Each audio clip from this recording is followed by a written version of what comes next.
Eu quero aqui nesta noite convidar os amados e queridos irmãos. Abram as vossas Bíblias no livro de Ezequiel, capítulo 37. E o versículo 1 a seguir. Eu tenho uma palavra de Deus para os nossos corações nesta noite. Aleluia. Eu sinto a presença de Deus aqui. Todos os hinos que foram cantados, as palavras que foram explanadas aqui nesta noite, é mais uma confirmação daquilo que Deus tem para nós aqui. Como eu vi aqui nesta noite, seja crente hoje, ame hoje. O hoje faz a diferença no amanhã. É o hoje que se define tudo. É o agora que define o mais tarde, né? Glória a Deus. Quero chamar a atenção dos irmãos para a palavra. Ezequiel capítulo 37. E o versículo 1 a seguir. Quantos encontraram, pode dizer amém? A mão de Deus, o Senhor, pairava sobre mim. Sobre quem? Imediatamente o poder do Espírito, ele me conduziu até o meio de um vale, onde a terra estava coberta de ossos. Coberto de quê? Em seguida ele mesmo. Ele quem? O Espírito me levou a caminhar de um lado para o outro. E pude observar que era imenso o número de ossos no vale, que todos estavam mirrados e ressequidos. Então ele me indagou: ó querido filho do homem, acreditas que estes ossos secos poderão ter vida de novo? Eu respondi: ó Deus soberano, só tu sabes. E ele me disse: profetiza, pois, sobre estes ossos, e ordena-lhes os ossos secos, ou ouve a palavra do Senhor. Assim declara Deus o eterno, o soberano, a estes ossos: farei entrar em vós fôlego de vida, e revivereis. Eis que criarei tendões e músculos, farei surgir carne, e estenderei pele sobre todos vós. Porém a respiração dentro de cada pessoa, eu os farei viver novamente. Então entendereis que eu sou Deus, o Senhor. Então profetizei conforme me for ordenada. Enquanto eu pregava, ouviu-se no vale um barulho estranho, o som de um chocalho, e os ossos se ajuntaram, ossos com osso. E atentei o que estava acontecendo, e notei que os ossos estavam sendo cobertos de tendões e carne, e logo em seguida pele os cobrira. Todavia eu era o corpo sem espírito, e não havia fôlego de vida neles.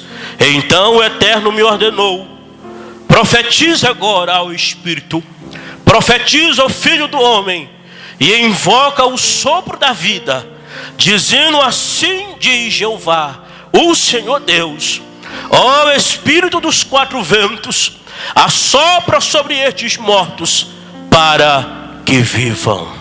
Para o quê? Podem sentar glorificando a Deus.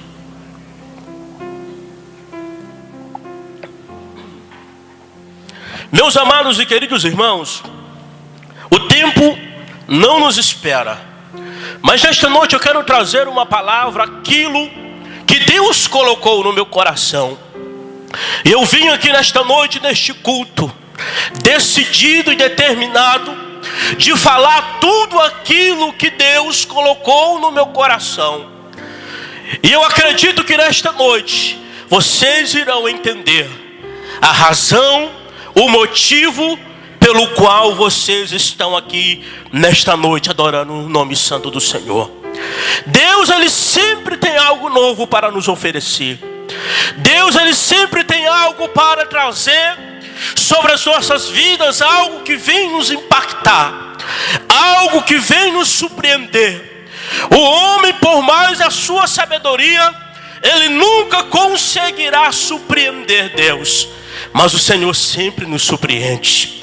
O Senhor sempre nos surpreende com algo que nós muitas das vezes não esperávamos. Mas o Senhor, pela sua bondade, pela sua graça, pela sua misericórdia, quando Ele decide fazer, quando Ele decide abrir, quando Ele decide derramar, não há ninguém que possa o deter.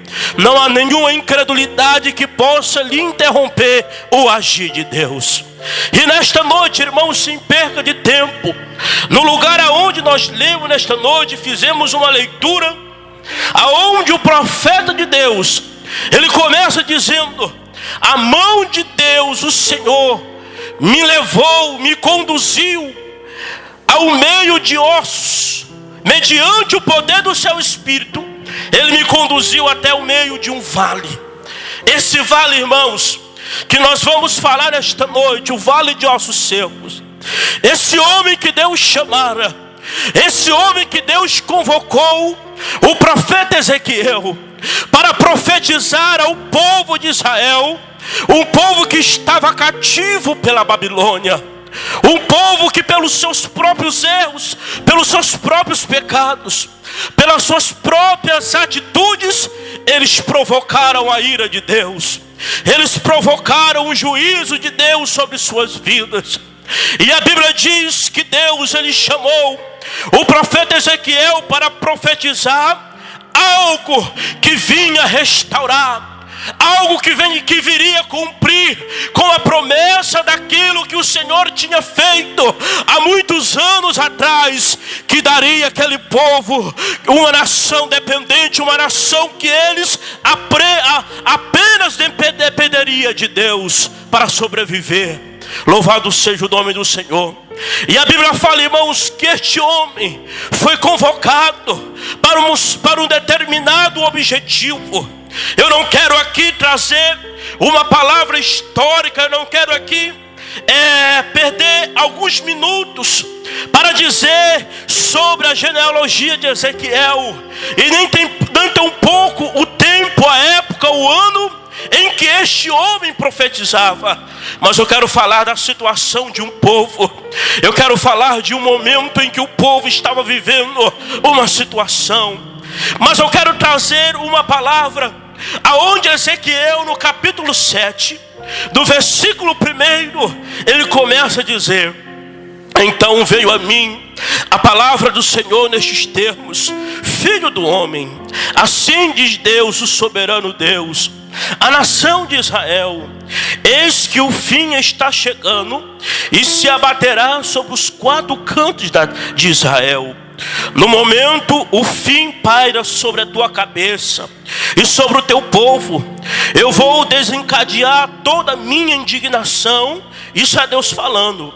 Eu te julgarei conforme as tuas atitudes e procedimentos, e retribuirei todas as tuas práticas abomináveis. Não olharei para ti com compaixão e nem com misericórdia. Tampouco te pouparei, com certeza eu te pagarei por tua conduta e tuas ações no meio do teu povo. Então saberás que eu sou Deus, o Senhor. Esses 4 versículos, irmãos, Deus está falando daquilo que Ele ia fazer, da decisão que Ele ia tomar. Porque Ele começa a dizer para Ezequiel: Ezequiel, eu vou julgar esse povo, Ezequiel, pelas suas atitudes errôneas, pela sua prevaricação, pela sua desobediência, Ezequiel. Esse povo, Ezequiel, não me ama mais. Esse povo ergueram altares, estão com a prática de idolatria nos 4 cantos de Israel. Esse povo estão vivendo uma completa apostasia. O que é apostasia? Alguém se apostatar da fé, é alguém se apostatar do amor, é alguém se apostatar do verdadeiro amor. Nesta noite foi falado aqui pelo presbítero Ézio sobre o Espírito, sobre a lamentação de Jeremias, que o Espírito estava deixando um povo, uma nação, pela sua prevaricação, por abandonar os mandamentos de Deus, por abandonar os preceitos do Senhor. E Ezequiel continua profetizando, dizendo que este povo iria experimentar a ira de Deus, e Deus não teria misericórdia neste momento da aplicação do seu juízo. Deus não teria compaixão na execução daquilo que ele tinha determinado que iria acontecer. Sabe por quê, irmão? Porque quando Deus está aplicando o juízo, você pode chorar, você pode gemer, você pode gritar, espernear. Enquanto o propósito de Deus não for cumprido, não vai passar a situação. Da mesma forma, aquele povo, por causa da sua desobediência, por várias vezes, irmãos, eles foram levados cativos para a Babilônia. Jamais, ainda para entendermos ainda mais, por muitas das vezes os sírios, os filisteus vinha, afrontava Israel com guerra, devastava suas plantações. Sabe por quê? Por causa do pecado, por causa da apostasia, por causa que eles deixaram o primeiro amor, por causa que eles deixaram o sentimento de adorar a Deus. Isso, irmão, todo homem, toda mulher, todo crente que abandona a sua fé, todo crente que abandona Cristo, todo crente que abandona Jesus e a caminhada, ele está propício a viver uma vida de fracasso. E isso não foi diferente com a nação de Israel. Mas a Bíblia diz que Deus tinha prometido uma restauração, uma restituição. Deus tinha prometido mudar o cativeiro de Israel. Deus tinha prometido dar um basta. Mas antes dele dar um basta, ele chama Ezequiel e diz: Ezequiel, profetiza, Ezequiel, eu vou te levar a um lugar talvez aonde você não gostaria.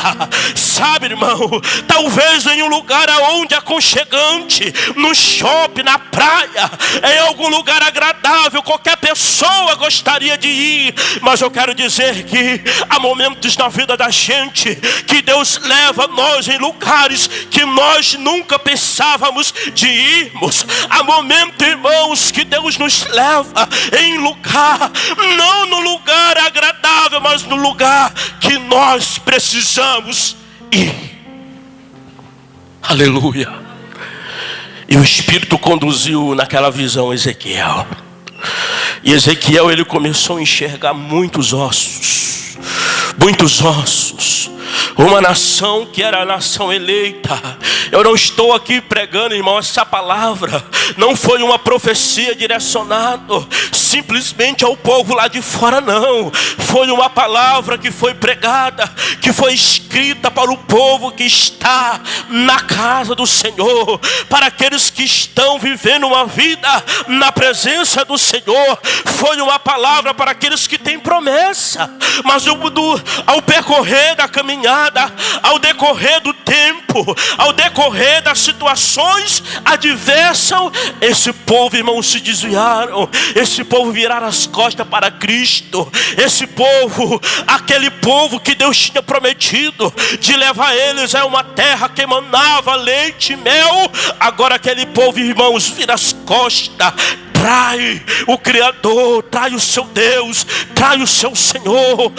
Para de obedecer a Deus, começa a menosprezar o poder, a soberania de Deus, porque a pessoa que vive uma vida de idolatria, a pessoa que vive uma vida de faz de conta, a pessoa que vive uma vida de aparência, ele está simplesmente desfazendo, zombando do poder sobrenatural de Deus. E a Bíblia diz que Ezequiel começou a enxergar aquele cemitério muito grande. Presbítero Enzo, evangelista Neilson, e quanto mais o Espírito Santo conduzia Ezequiel, ele olhava para a direita, ele olhava para a esquerda, olhava para trás, para a frente. O que ele via era osso seco, o que ele via era um monte de ossos, era tumba e mais tumbas, ossos por cima da terra, por todos os cantos. Talvez no primeiro momento o profeta ficou assim meio admirado, ficou meio espantado, porque o cemitério não é um lugar agradável. O cemitério não é um lugar aonde você se sente ali com a sua paz interior. Mas Deus levou Ezequiel e disse: olha, Ezequiel, está vendo esse monte de ossos? Está vendo esse monte de ossos? Poderás porventura, Ezequiel, viver esses ossos? E Ezequiel, talvez ele pensa, talvez nas suas próprias palavras ele diria: não. Mas ele, como servo de Deus, entendendo o propósito do Senhor, disse: Senhor, tu sabes. Sabe por que Ezequiel disse isso, irmãos? Senhor, tu sabes? Porque ele sabe que a última palavra está na boca de Deus. Ele sabe que a decisão da vida e da morte está nas mãos de Deus. Ele sabe que a decisão de fazer viver e de fazer descer a sepultura está na mão de Deus. Ele sabe que a decisão da vida de alguém está na mão de Deus. Ei, eu quero dizer uma coisa nesta noite: por mais adversa que seja a situação na tua vida, na tua casa, na tua família, ei, eu quero dizer uma coisa: a última palavra é do Senhor.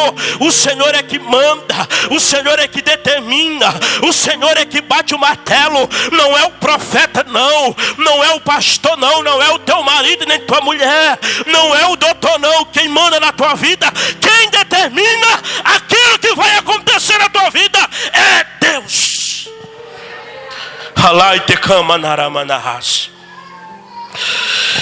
E Deus foi mostrando para ele, falou: Ezequiel, profetiza sobre esses ossos.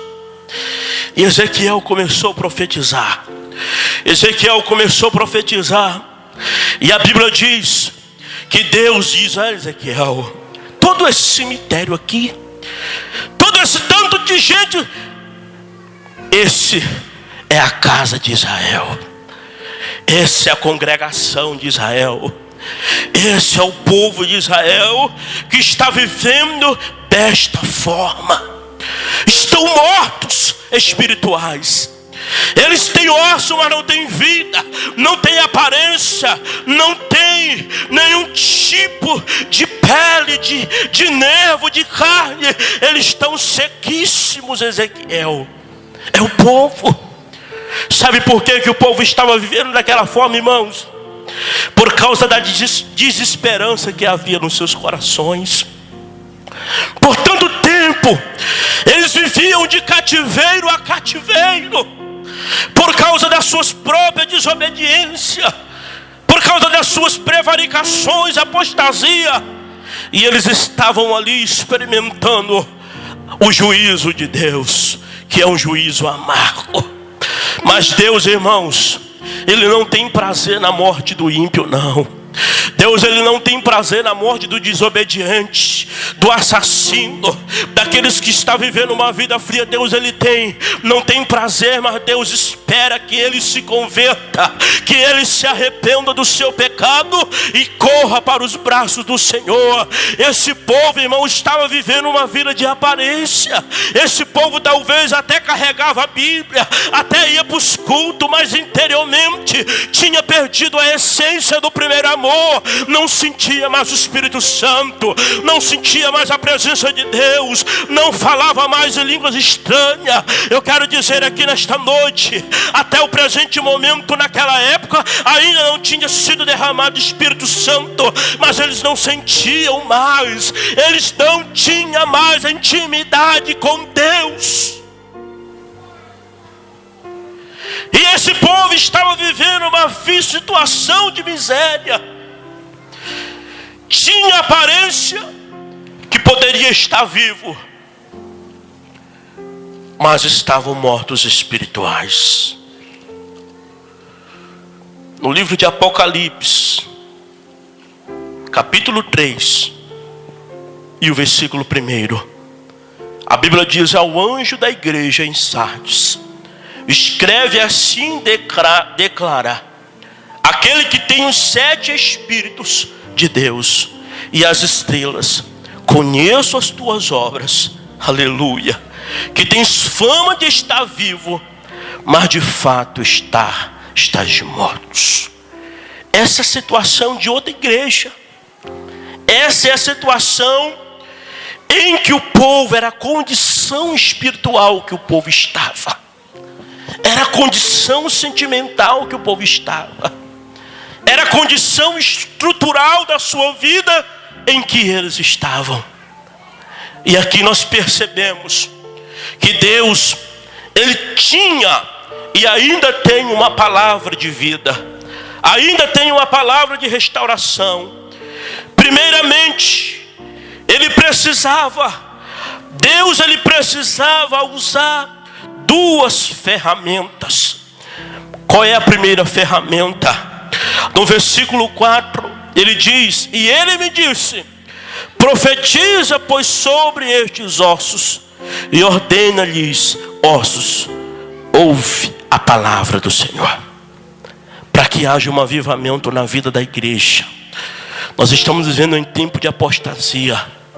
Nós estamos vivendo em um tempo, irmãos, em que a frieza espiritual tem pairado sobre os 4 cantos do nosso país. E nesta noite, Deus está dizendo: a palavra é a única ferramenta, é um dos instrumentos que Deus usa para mudar uma situação. E Deus, irmãos, disse: olha, filho do homem, profetiza. Esse profetiza é o que? Anuncia a palavra, prega a palavra, porque é pela palavra que o homem e a mulher criam uma estrutura espiritual arraigada em Cristo Jesus. É pela palavra que o nosso corpo toma forma, é pela palavra que o doente é curado, é pela palavra que aquele que está morto cria vida. É por isso que no livro de Hebreus a Bíblia diz que a palavra de Deus é viva e eficaz. Viva por quê? Porque ela promove vida, porque ela oferece vida, porque ela dá vida, e eficaz por quê?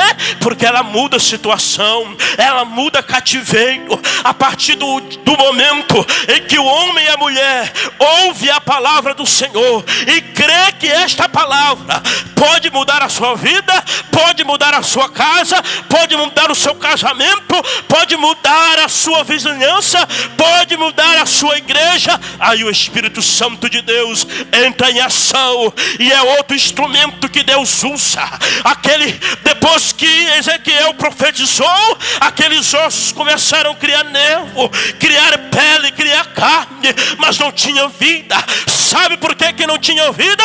Porque não tinha o Espírito de Deus. Mas a Bíblia diz: ó, filho do homem, profetiza ao Espírito dos 4 ventos. E naquele momento o Espírito de Deus soprou naquele cemitério. E naquele momento que o profeta Ezequiel estava profetizando, ele ouviu um barulho de chocalho, ele ouviu um barulho muito, muito grande. Quando ele olhou aqui, que ele ouviu um monte de pessoas, uma quantidade significativa de pessoas que estavam ali de pé como exército. E o Espírito entrou, e aquele povo que estava morto tomou forma de vivo. Sabe que é isto que o Espírito Santo está querendo dizer nesta noite? Que nada adianta, irmão. O Espírito Santo de Deus é que nos motiva. O Espírito Santo de Deus é que nos dá vida. Sem o Espírito Santo de Deus, nós somos os pobres e miseráveis. Isso é a Bíblia que está falando, que o homem sem Deus é pobre e miserável. Sem o Espírito Santo de Deus, é melhor que até mesmo nós morrêssemos. Porque a pior coisa é o homem sem o Espírito Santo. Sem o Espírito Santo não há expectativa de vida. Sem o Espírito Santo não há vitória. Sem o Espírito Santo não há fôlego. Sem o Espírito Santo não há percepção de vida. Não há percepção. Não se ouve nada. Sem o Espírito Santo, sabe por quê? Porque é o Espírito Santo que convence o homem do pecado, da justiça e do juízo de Deus. Aquele povo estava morto, mas eles tomaram posição e postura, e Deus derramou sobre eles a sua misericórdia, e eles voltaram a viver. Eu quero dizer nessa noite, irmãos, que Deus, Ele tem um projeto de avivar a igreja do século 21. Nós estamos vendo em tempo, irmão, que a apostasia está em nosso meio. Em nosso meio. Muitas das vezes nós viemos para o culto e nem sabemos por que nós estamos aqui. Sabe o que é isso, irmãos? É apostasia. Apostasia faz com que os nossos sentimentos sejam bloqueados em relação a Deus. Por quê? Porque não se sente nada. Vem para a casa de Deus por vir. Nós estamos vivendo em tempo que temos uma quantidade significativa de pessoas que falam: não, eu sou evangélico. Estava acontecendo naquela época da mesma forma. Eram evangélicos que não tinham vida. Eram evangélicos que tinham a promessa de Deus, mas haviam abandonado o seu Deus. Haviam abandonado a fé. Haviam abandonado o primeiro amor. Haviam abandonado o Espírito Santo de Deus. Haviam abandonado a promessa de Deus. Não tinha mais perspectiva de vida. Não tinha mais esperança. Sabe o que isso, irmãos? É Deus falando que nós nos últimos dias temos que buscar a Deus assim, irmãos, com todas as nossas forças. Vamos ficar de pé nesta noite. Esta é uma palavra atual. É uma palavra para os nossos dias. Porque daquela forma que estava não dava para continuar. E da forma que nós estamos vivendo nos últimos dias, irmãos, nós temos que tomar um rumo na nossa vida. Eu não estou aqui falando de crente de apenas vir para o culto de domingo, não. Eu não estou falando aqui de crente apenas que tem um cargo na igreja, não. Eu não estou falando de crente aqui que vive uma vida muitas das vezes. Não, eu vou participar, eu vou fazer. Deus, Ele quer que o Espírito Santo de Deus trabalhe de dentro para fora. E Deus, o principal objetivo de Deus para nós, sabe o que é?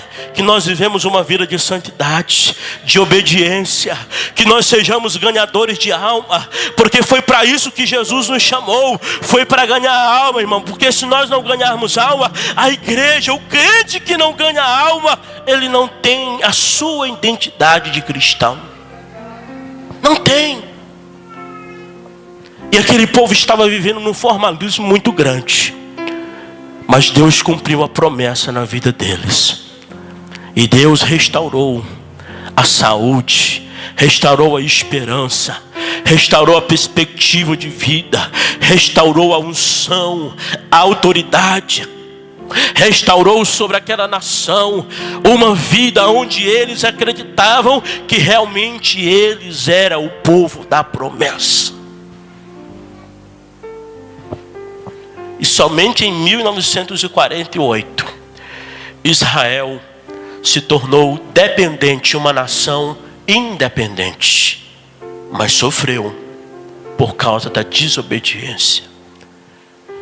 Eu quero fazer uma oração por você nesta noite. A palavra de Deus é essa. Você que olha para dentro de você e vê que você precisa de algo para viver uma vida abundante, uma vida avivada. Avivamento não é pular, não é gritar. Avivamento não é isso. Isso é efeito do avivamento. Mas o verdadeiro avivamento, ele é criado de dentro para fora. E ele é produzido pela palavra na direção do Espírito Santo. Foi os dois instrumentos que tornaram aquela nação uma nação avivada novamente. Foi isso. E eu quero te convidar aqui na frente.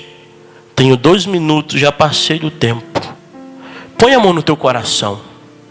Não precisa vir. porque o tempo não nos garante mais.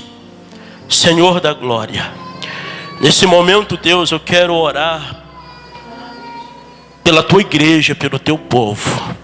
Estamos vivendo em tempo de apostasia. Estamos vivendo em tempo, Pai, aonde a idolatria material está muito grande. Não é uma idolatria, papai querido, aonde se reverenciam diante de estátuas, Pai. Mas é uma idolatria, Pai, que reverencia o mundanismo, as suas criações. Pai, estamos vivendo em tempos, papai querido, que a frieza espiritual tem assombrado os nossos templos, Pai. Estamos vivendo em tempos, Senhor, onde muitos mais não sentem mais o gozo do Espírito Santo. Vem por vir, Senhor, participa por participar. Senhor Jesus até realiza suas obrigações por obrigação. Mas eu quero nesta noite declarar, Senhor, e profetizar, papai querido, que toda ferramenta, Pai, preparada para desviar este crente, para desestimular este crente, para fazer este crente parar, toda obra do diabo, Senhor, venha cair por terra. E este crente, Pai, a tua igreja, teu povo, a cada dia, Senhor, venha continuar marchando, avivada, avante, papai querido, cantando o hino da vitória, levantando a bandeira do Evangelho, porque o Evangelho de Cristo é poder para transformar, é poder para mudar, é poder para renovar, é poder, papai querido, para transformar situações adversas. Papai querido, continue nos fortalecendo, continue nos dando graça, Pai. Continua, papai querido, que neste momento eu oro pela vida daqueles, Pai, que estão vivendo uma vida de sequidão espiritual, que não sente mais, Pai, o gozo do Espírito, que não sente mais, papai querido, o trabalhar do Espírito Santo, que não tem mais expectativa de vida, que não tem mais esperança pela promessa que tu tens feito, Pai. Mas eu quero te pedir esta noite, Pai, aonde haver desesperança, que volta a ter esperança, aonde haver, papai querido, uma vida vazia, que possa viver uma vida cheia do teu poder, da tua unção, do teu Espírito Santo, Pai, e que nós venhamos, papai querido, nesse século, nesse tempo presente, Pai, fazer a diferença até o dia do arrebatamento da igreja.